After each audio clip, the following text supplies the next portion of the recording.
अस्सलाम वालेकुम दोस्तों, मैं हूं खालिद रज़ा और आप देख रहे हैं रज़ा इलेक्ट्रॉनिक्स यूट्यूब चैनल। दोस्तों यहां पे हमारे पास डीसी फ़ैन है। ये पुराने मॉडल का डीसी फ़ैन है और इसमें से जो है सिर्फ 2 वायर जो है वो बाहर निकल रही है, जिसमें बैटरी का जो है नेगेटिव पॉजिटिव लग जाता है। इसका जो कार्ड है वो अंदर ही लगा हुआ है। ये देखें, ये पंखे का स्टेटर है जो हमने खोल के निकाला है और ये इसका जो अंदर वाला स्टेटर है, ये इसकी मैग्नेट लगी हुई है। इसके जो है कनेक्शन वो डायरेक्ट सर्किट में लगे हुए हैं।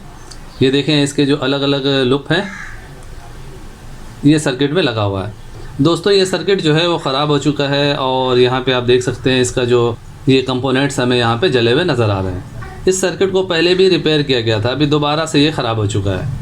कई दफ़ा दोस्तों ने कमेंट्स में ये सवाल किया है कि क्या इस तरह का पंखे में इसके कनेक्शन डायरेक्ट करके सर्किट को ऊपर लगाया जा सकता है, यानी जो आम डीसी फ़ैन में जो कार्ड लगे हुए होते हैं पंखे के ऊपर लगा हुआ होता है, उस तरह से इसमें ये सेटअप किया जा सकता है।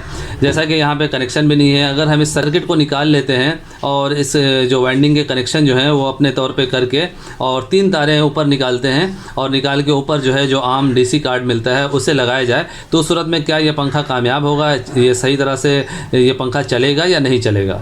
दोस्तों यही बात आपको समझाने के लिए मैं ये वीडियो बना रहा हूँ कि इस पंखे का जो कार्ड है इसकी वाइंडिंग के हिसाब से डिज़ाइन किया गया है। अगर आप इस कार्ड को निकाल देते हैं और ऊपर दूसरा कार्ड लगा के चलाने की कोशिश करेंगे तो उस सूरत में यह पंखा चलेगा, लेकिन इसकी स्पीड नहीं होगी। दोस्तों इस पंखे में वाइंडिंग के लिए वायर जो इस्तेमाल किया गया है वो तकरीबन 24 नंबर का है। यहाँ पर मैं हाथ से इसी तरह एक अंदाज़े से आपको बता रहा हूँ कि इसमें 24 नंबर का वायर तकरीबन इस्तेमाल किया गया है। और आम तौर पे AC/DC फ़ैन में जो वायर इस्तेमाल किए जाते हैं वो तकरीबन 22 नंबर 21 नंबर वायर इस्तेमाल किया जाता है। तो इस पंखे के स्टेटर को बारीक वायर से वाइंड करके इसके हिसाब से ये सर्किट को डिज़ाइन किया गया है। ये इस सर्किट के डिज़ाइन के हिसाब से इस पंखे को वाइंड किया गया है। तो अगर आप इसकी वाइंडिंग को डायरेक्ट करके यहाँ से 3 तारें निकाल के और दूसरा कार्ड लगाते हैं तो उस सूरत में ये पंखा नहीं चलेगा, और अगर ये चलेगा तो स्पीड बिल्कुल थोड़ी होगी।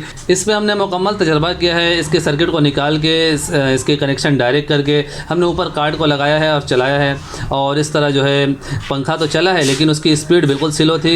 इसी वजह से आपको मैं ये इन्फॉर्मेशन शेयर कर रहा हूँ कि अगर इस तरह का पंखा आ जाए तो उस सूरत में आप इसी सर्किट को ही बना लें, इसी सर्किट को ही रिपेयर करवा लें। और अगर आप चाहेंगे कि हम इस सर्किट को निकाल के इसकी जगह हम 3 तारें डायरेक्ट बाहर निकाल लें और ऊपर आम जो डीसी कार्ड मिलते हैं उस कार्ड को लगा लें, तो ये जो है फार्मूला कामयाब नहीं होगा। दोस्तों ये एक छोटी सी इन्फॉर्मेशन थी जो कि मैंने आप दोस्तों से शेयर की। उम्मीद करता हूँ आपको आज की ये वीडियो अच्छी लगी होगी। वीडियो अच्छी लगी हो तो इसे लाइक कर दीजिएगा, दोस्तों को भी शेयर कीजिएगा। चैनल में नए हैं तो चैनल को सब्सक्राइब करके बेल आइकन भी प्रेस कर दीजिएगा।